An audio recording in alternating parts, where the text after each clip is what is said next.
You've heard it before, you can't judge a book by its cover. With 4, Dawson will drive to the rim, gets up, it's good with 1.5 left. John Dawson wins it for Liberty. You just looked at John Dawson, he's strong, you know, he's got a physical appearance about him that would look hard and rough around the edges. Goes up, layup, good! Oh! Spins around, Houdini! But boy, if you open up that book, the chapters and the stories would really bring a warming to your heart. There's a lot of guys on our team that are special, but man, that dude's got something. Hungry? Oh yeah, come on. And humble. My fault, Blue. 2 things that drive Liberty basketball's leader in scoring, assists, and rebounds. 2 things he learned from his family back home in Clovis, New Mexico. Go eat, but be grateful, be thankful. And if you see somebody along the way that needs to eat too, give them some. You gotta stay humble and hungry. At 2 years old, John Dawson's father first introduced him to basketball. We bought him the hoop, and one day he couldn't make it for anything. He just kept shooting, and he's crying. I just, honey, I said, let him shoot. And he shot and shot. I thought he would get tired. He shot and shot to the point we went to sleep. He was in our room. And when we woke up in the morning, he had dry tears on his face, and he was just hugging a basketball laying down at the foot of the door. And I'll never forget that story. By 18, he had offers from nearly 51 Division I schools from around the country. You can never really be perfect in basketball. Like, there's not a perfect game you can have in basketball. There's always something in basketball you have to get better at. I like the challenge of that. But to fully understand John Dawson, first, you have to meet the family, the whole family. Everybody came through. It was my friends, my older brothers, sisters, friends, cousins. I mean, anytime somebody came to town, our house was the first house to hit. It was probably about 15 to 20 people there daily.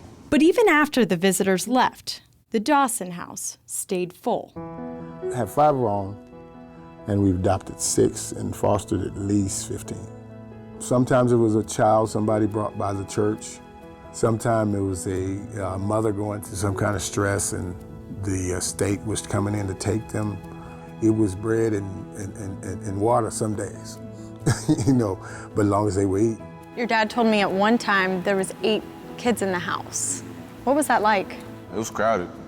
We had 4 of us in my room, and we had like 2 sleep on the bed, and there's like a little pull-out bed, 2 sleep in that bed. Cereal's always gone. We only had 2 bathrooms. We could only use the kids' bathroom. And it's like being with your teammates all day, sleeping in the dorm, just put it that way. It's just, you're always having a good time, but it is pretty cramped. It was here that John learned selflessness and sacrifice, traits that would one day guide him onto a much bigger stage. No bike of his own, no going to the roller skating rink, and not having his own room, and never complain about it. With our family, it was like, all right, let the little ones eat first, big ones get theirs last, or how can I help you get your stuff done? It was always servanthood in the family, and that's been a huge key in my life, having each other's back, not letting each other fail, that type of stuff. That was real big for us. As John was finalizing his decision to transfer from Marquette to Liberty, tragedy struck the Dawson house. When they brought me in, the only thing they would ask me is, do you have a will? They kept saying that. Every doctor said, do you have a will? Pneumonia and heart failure would keep John's father in the ICU for 12 days. He would then be bedridden for another 9 months. When I heard my dad couldn't move, when I heard my dad was in the hospital, couldn't leave, I was really debating on whether I should leave and go home and just say, Mom, I'm here to help. I'm not going to go to college anymore. He was looking for things around the area, like a job or something to get into. And no matter who was calling, wanted to come play. That's the biggest thing that touches me about him, is because all my life is teaching him. I didn't see what we were teaching him, and he showed me that he got it.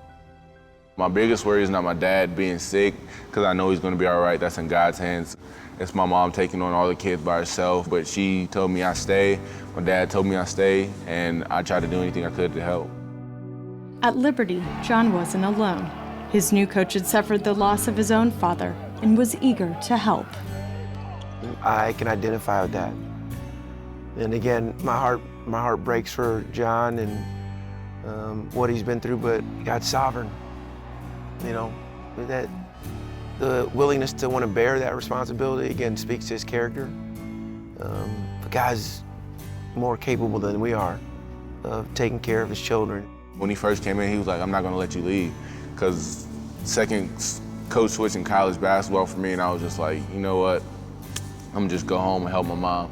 And he was like, your mom and dad are fine, that's not up to you. And he was just a constant reminder of it's in God's hands. As John's father began to recover, his faith was tested again. This time on the court, when he was forced to sit out a year because of the transfer rule. So he did the only thing he knew to do. You folded towels for your teammates, you brought them water, all while you're waiting to become eligible. Why? I mean, I had to earn their respect. I had to show them that I'm here, not only to play, but to be their brother and be accepted in the family. If you help them out, then they'll have your back because they know I have theirs. He's that kind of guy. He's there for his family, and he couldn't be on the court, so he was just doing whatever he could. And so, like, those little things that nobody noticed goes into us winning games. You know, for as talented, as gifted, as blessed as he is athletically, to have a spirit of humility, a team-first mindset that he has is special. If you were to evaluate our ascension, he's accelerated it because of his example. While fans see John Dawson as the flame who lights up the court, Left wing Dawson puts it up, blindfolded, overcooks, and it got it to go with a foul. his team sees his servant. He definitely does have that type of presence. Everybody looks up to him and respects him a lot. Hungry and humble.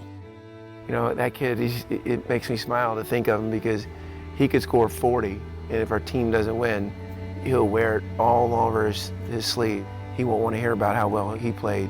He'll just want to be there for his teammates and take the ownership. I could have done more. All you have to do is look under the cover. He crosses cultures, ethnicities. Being around John Dawson makes me a better man.